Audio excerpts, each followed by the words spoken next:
Good evening from MicroLive. Later in the programme, I'll be trying out some software that lets you create your own newspaper. And we take a look at Sinclair's new micro, the 128K Spectrum. And American reporter Freff meets Raymond Kurzweil, artificial intelligence guru and inventor of this amazing musical instrument.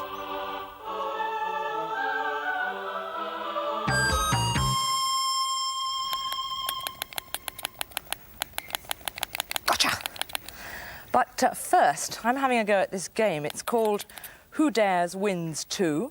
It's not really my style of game, but I could actually get to like this. I'm having an amazing success. I'm walking across the water. Look at this, walking straight up, oblivious to the bullets.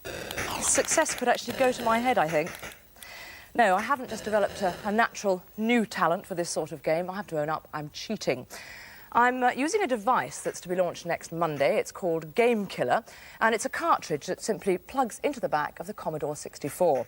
It costs £14.95, and basically it stops you getting killed. Now, it works like this. Off he goes.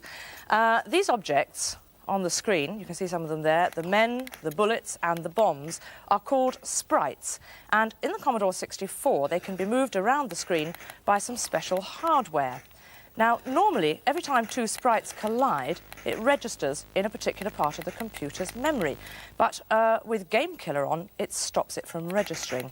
And that's why my little man seems to be completely oblivious to the hail of bullets. Whoopsie-daisy. There we go. But in fact, it's not quite as simple as that. As you saw there, I did actually get blown up by an explosion. You see, some of the sprite collisions may be detected by the software, and then Game Killer won't work. Now, in fact, in this game, my bullets collisions... Let's get it back up again. There we are.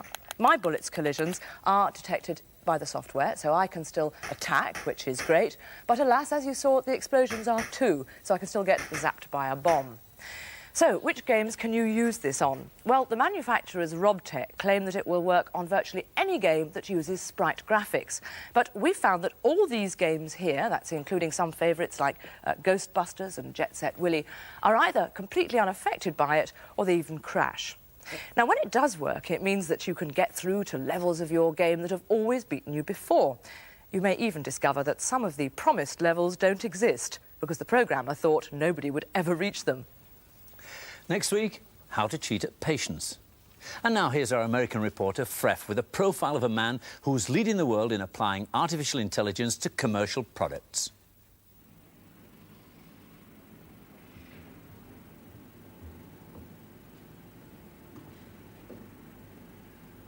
Raymond Kurzweil is a 38-year-old inventor who lives in a dream world. In his universe, there are machines that can read books to the blind, typewriters that work when you talk to them, and pianos that quite naturally turn into choirs.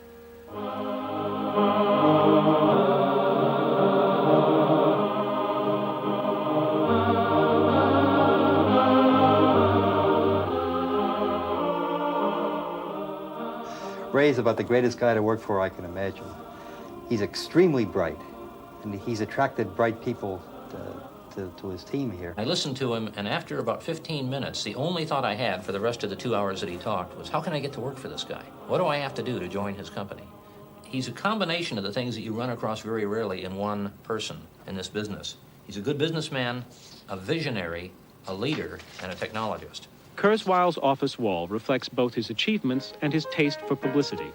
The man himself seems very ordinary, although he's clearly impressed at least some of the right people. His passion for science is obvious, and he owns an impressive collection of famous scientific autographs. His interest in artificial intelligence, though, started when he was still in high school. Well, I got interested in the area of pattern recognition. In high school, I did this project using computers to try to figure out what differentiates a melody we find satisfying and from a random sequence of notes. And I wrote a program that if you fed it a melody, it would create a computer model of the patterns that it found in that melody, and then would generate original melodic sequences of notes from that model. They were similar to the compositions it had analyzed. If you fed it Chopin, it would then write more Chopin melodies. If you fed it Mozart, it would write more Mozart melodies. And if you fed it Mozart, it would then sound similar. It had everything that Mozart melodies had, except the genius of Mozart. It sounded like a third-rate student of his. That was actually my first experience with what's called pattern recognition. And Kurzweil's success has been in applying pattern recognition to solve some difficult problems. Thank you also for the hospitality you shared. The Kurzweil reading machine was his first product. It's been installed mainly in libraries all over the world, for the first time giving blind people access to ordinary print. The reading machines need to be able to cope with any font or typeface, a classic artificial intelligence problem. I think one key aspect of artificial intelligence is that it's a computer system that's interacting with the real world as opposed to some very predictable input. The reading machine for the blind is dealing with printed material that's not predictable. It'll read something that the designers of the system never even saw, and it's subject to a broad variety of real-world problems, such as ink being sprayed over the page in unpredictable ways, letters being smashed and fragmented, touching each other. One common problem, for example, in character recognition is a small E can have the loop broken and it might look like a small C. If it's in fact an E, you need to essentially mentally reconstruct the loop to add ink, even though it's not actually there on the page. And in fact, the way we approach the problem is to try to determine, well, how is it that a person knows that's really an E and not a C? One answer very often is context. A C doesn't make sense there because there's no word that makes sense if that's a C, whereas it makes perfect sense if it's an E. In fact, the character recognition system uses context. It has a complete dictionary of all of English, and it knows which letter sequences make sense and which letter sequences don't. A more sophisticated version of the reader is the Kurzweil data entry machine, or KDEM. One of its main uses in America is in the printing industry for direct entry of typewritten copy. To ensure that data is entered accurately, the KDEM has a human operator while it learns the font. As the document is scanned, any letters the KDEM is unsure of are highlighted. It displays an enlargement of what it sees on the screen with its guess alongside. In this case, an F and an R are touching, and the machine has interpreted it as a capital G. The operator simply types the correct letters. And after 2 or 3 pages, the KDEM has learned the font and works quickly and accurately. Kurzweil Computer Products Incorporated, the company that makes both the reader and the data entry machine, was sold to the Xerox Corporation in 1980.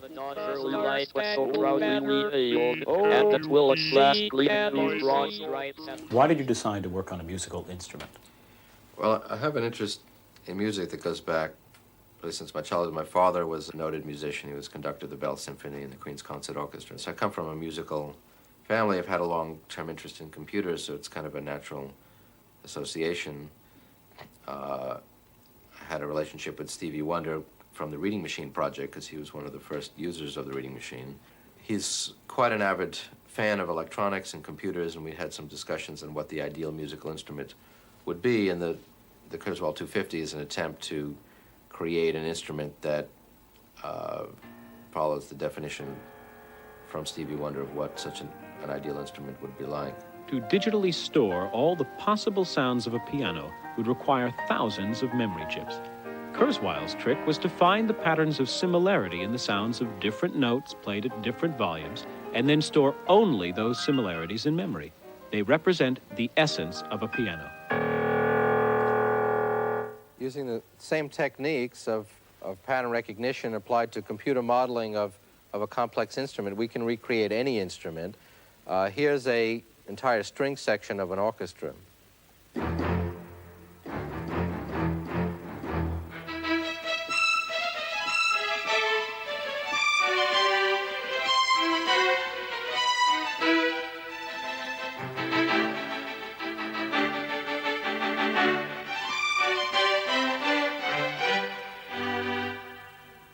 We can split the keyboard. Here's a split between the piano and an acoustic bass, so you can play both instruments simultaneously.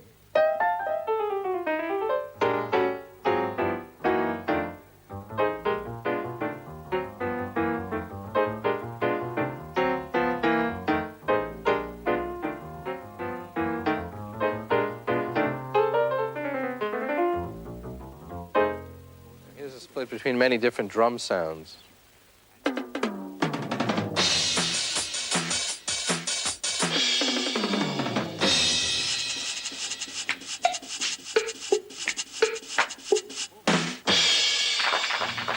Kurzweil's latest dream is to build a voice-activated word processor with a 10,000-word vocabulary. The first problem was to develop the hardware. A key issue is being able to do the amount of computation required.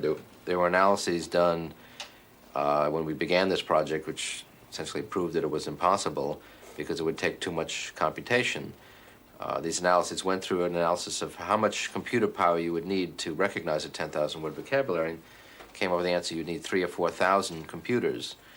And then went on to say, well, computers are getting faster each year. Maybe it won't be that long before computers are 4,000 times faster than they are today. But they're only doubling in speed every couple of years or so. So in fact, it'd be well into the next century before they multiplied by 4,000. So therefore, we're going to have to wait till the next century. Well, a whole other approach is, in fact, not to do one computation at a time, but in fact to do thousands of computations simultaneously. With custom integrated circuits, it's now possible to do that at relatively low cost. We have chips that we've developed ourselves that can actually do 8 or 10 things simultaneously and do them faster than general purpose computers because they're not programmable. They can just do their operation in a dedicated way at a faster speed than a computer. So you're talking about, for several $100s worth of silicon, being able to do computation at 4,000 or 5,000 times the speed of a conventional computer. And all that processing power is needed to find patterns in the jumble of information that is speech. These are computer representations of the same word, as said twice by the same person. Barricade. Now for the second one. Barricade. In the bottom display, you can see that the B portion of the word barricade is considerably longer than the B portion on the upper plot. This also holds for the vowel portion and the other parts of this word. The programs which do the speech recognition must not be fooled by that. We have to construct the programs so that they understand what is important difference and what is unimportant variability. That is a very difficult task. We have 7 what we call expert systems, each of which is actually trying to determine what is the word that the person has said or is going to say, and it uses somewhat different techniques. One technique is language analysis. Based on what you've already said, what is this person likely to say next? As a person speaks, it actually parses the sentence, figures out what each word is doing in the sentence. It builds up these sort of tree-like structures that you learn in grammar school. Our system is able to actually predict which words make sense and which words don't make sense as the next word in the sentence. So before you even say the next word, it's already largely eliminated. The bulk of the vocabulary is being nonsensical at that point.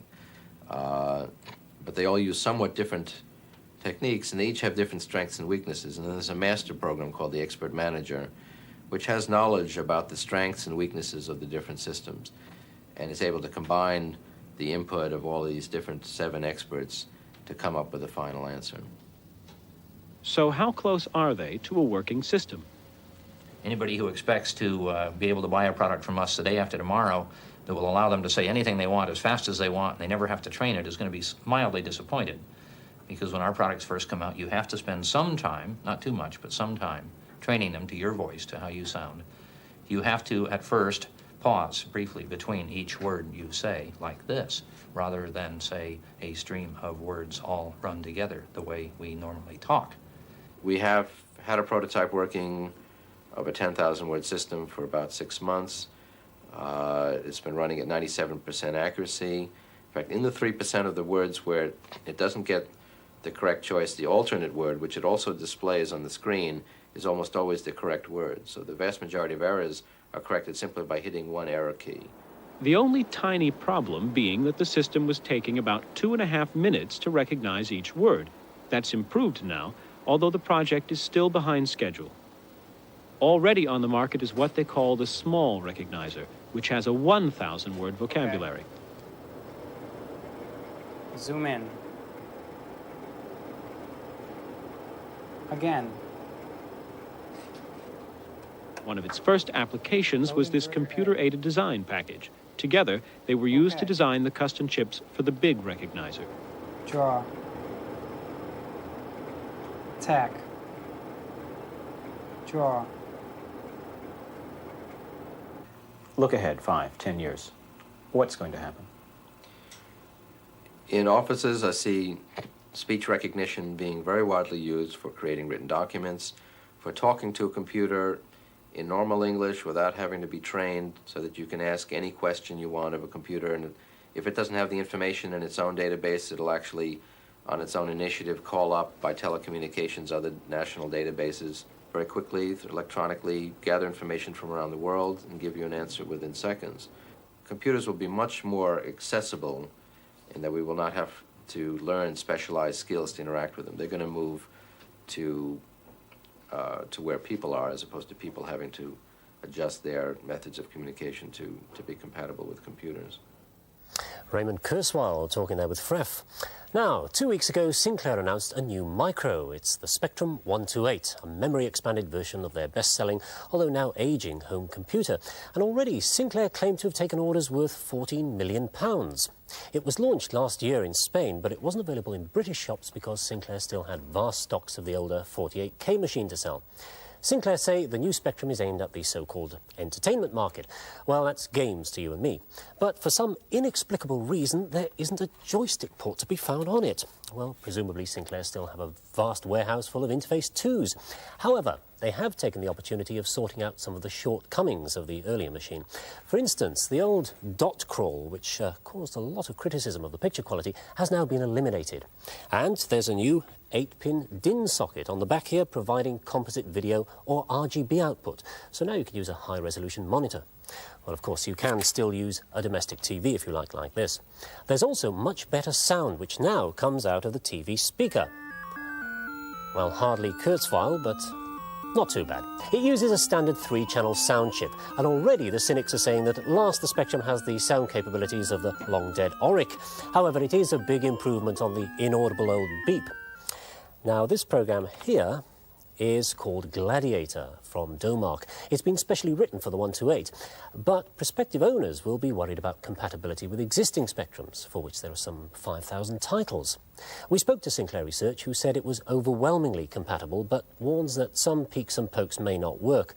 Certainly the programs I've tried have worked. In fact, this is actually 2 micros in one. On power up, just reset it, it kicks off in 128 mode, as you see, and it's ready to load a tape at a single key press.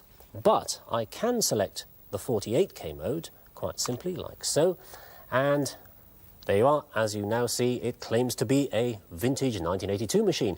And just for old time's sake, they've even kept a few of the original bugs in the ROM. But here's something it certainly couldn't have done in 1982. It's controlling a music synthesizer through its musical instrument digital interface, or MIDI for short. As you can hear, it works fine. The MIDI socket just here also doubles as an RS-232 port, well, at least according to the label they've got here, and that means in theory you can now drive printers and modems. But, and this is pure Sinclair, this socket conforms to no known MIDI or RS-232 standard, and even though this looks like a regular telephone plug, it isn't. So, the new machine has a few new features, a few enhancements, but it's no dramatic advance on the old Spectrum. So, earlier today I asked Alison Maguire, the marketing manager at Sinclair, why they had bothered. We bothered because we wanted to give people more features that would make the 128 a better entertainment machine and an easier machine to use for programming. And we've tripled the memory, we've vastly improved the sound, and we've added a new piece of software that makes it easier for people writing basic programs. Such advantages as there are have got to be measured against the price, which people are saying is horrendous, £179. How do you justify that? Before Christmas, we took the 128 out into the marketplace and we asked people several questions about it, including what they would guess the price would be. And the vast majority set the price at between £170 and £180. And don't forget, we include 2 completely free games for that, both of which sell for £9.95 each at the moment. Why is there no joystick port, and why is the MIDI non-standard? We thought very carefully about putting in a joystick port, but decided not to because we knew it was important that the 128 should be software compatible with the 48. There is no standard joystick interface. If we'd built one in, we would have lessened compatibility. As for the MIDI interface, we have used the same socket as we used on the QL, and it doubles as an RS-232 port. Who's going to use it? Are people going to upgrade from their 48s, do you think? Anyone will use this computer if they want to use a computer for having fun and learning to program. I think people probably will want to upgrade from their 48, but I think most of our customers will be new users of computers, first-time users. Does that mean the 48 is now going to bite the dust? Not at all. We think there's a lot of life left yet in the 48K, and we'll be selling it for a long time to come. Alison, thank you very much. Thank you.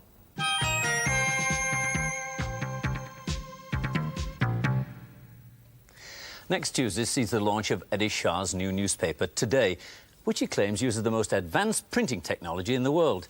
This is a test copy. Both the pictures and the text are processed and assembled into pages entirely by computer. Well, it's now possible to do something similar on home micros. There are several packages available that will help you jazz up the tennis club news, perk up the parish magazine, or in our case, mutilate the MicroLive notes. For home publishing, you really need more than just a word processor. You need to be able to generate documents containing both text and illustrations. And you need the text to be available in a wide variety of fonts and sizes. Well, this package, PageMaker, can do all those things. It runs on a BBC Micro, and you also need a dot matrix printer to print things out. Well, you don't really need a mouse, but it makes it a lot easier. And these are the control buttons here that I shall be using to do almost everything in composing my little newsletter. Well, it lets you compose pages with many of the features you'd expect from a real newspaper. It's got headlines, it's got columns, it's got pictures and diagrams and so on, and it's all very nicely laid out. It's rather clever, I think. Well, I'm in the process of writing our MicroLive program notes, and you can see I've got half a page here, and that's what's displayed on the screen. I can scroll it up and see the bottom half down here eventually as I go along and prepare things. Well, I'm just going to write a new column over here, and I position the cursor where I want to start typing, and just hit one of the keys on the mouse like that, and I can type Home Publishing. There. Now, I don't want to carry on at that size of font, it's rather too large, so I'm going to change the font size by altering it like this, and I just take it back to a smaller font size. Now, the next thing I have to do is to really define where I'm going to actually put my new piece of text. Well, I want it clearly in this area under Home Publishing. So I select this icon there and go to Define, which enables me to define the area. I place the crosswires there, and all the time I'm just using the mouse. It's very straightforward, and there. So I've now defined exactly where I want my text. Well, I could type into this area, of course, but instead of doing that, what I'm going to do, I've already prepared an article using a word processing package, and I'm going to extract from that word processing package and write it in that space. This helps you, for example, if someone else has actually sent you an article that you want to use on his micro. So the next thing I'm going to do is to go in there and read a file. And it's asking which drive. It's on drive 0. And the word processing package I've used is called View. And it's asking me the file name. So I've got to change the disk here. And this is the disk that I've already prepared using View. Stick it in there. And the file name is Home. Now what it's asking me to do is to position the cursor where I want this to be printed. And I want it just in there. And away it goes. Now, I've used all the facilities of the word processing package to produce this, but this package is actually spacing it out and opening up the words so I don't get split words at the end of a line, and it fits perfectly into the little area that I've actually allocated to do it. And it's rather nice, and that's it completed.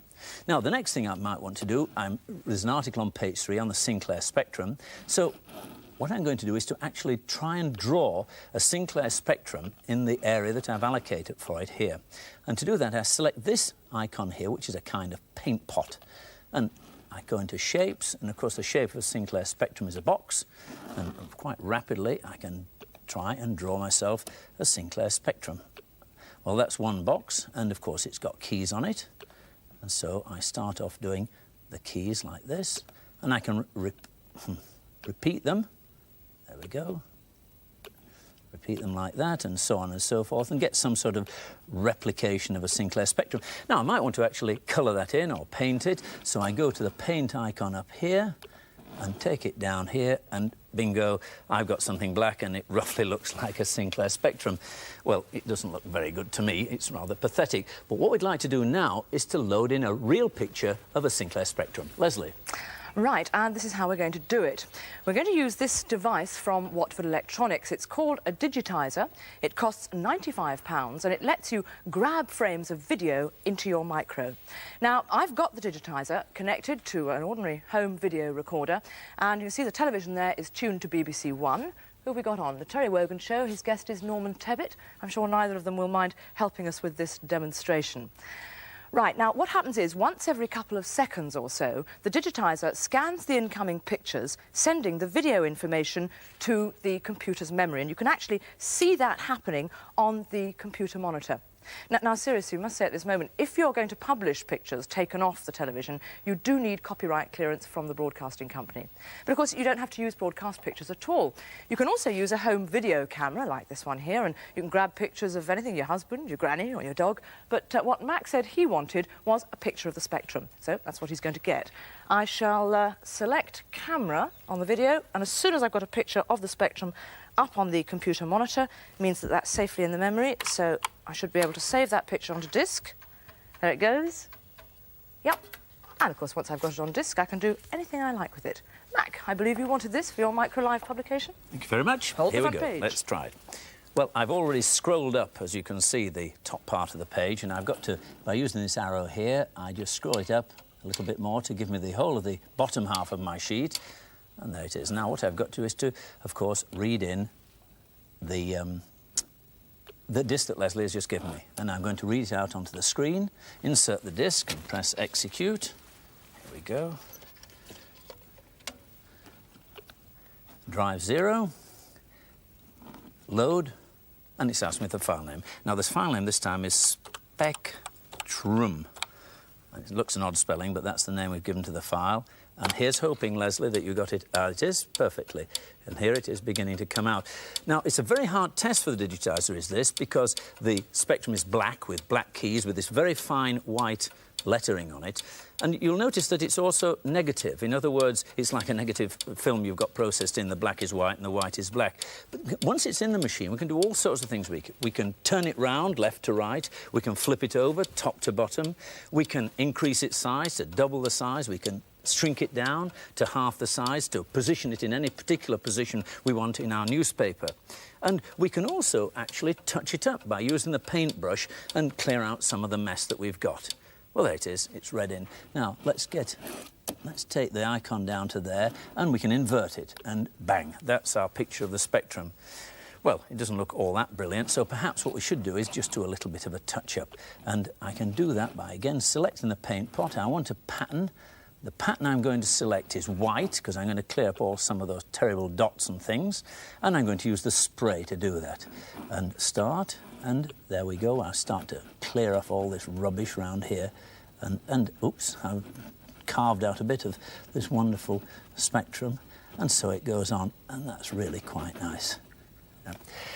Well, the PageMaker costs about £50. And if you want the mouse, that's another £40. You've been able to do this kind of thing for some time on more expensive equipment, but now that many home micros have high-resolution graphics and more memory, this kind of program should be soon available for a wider range of machines. Well, that's just about all we've got time for this week. Next week, though, we talk to Shirley Williams about the way computers are affecting our working lives, and we'll be mocking up a possible office of the future. So, until then, goodbye.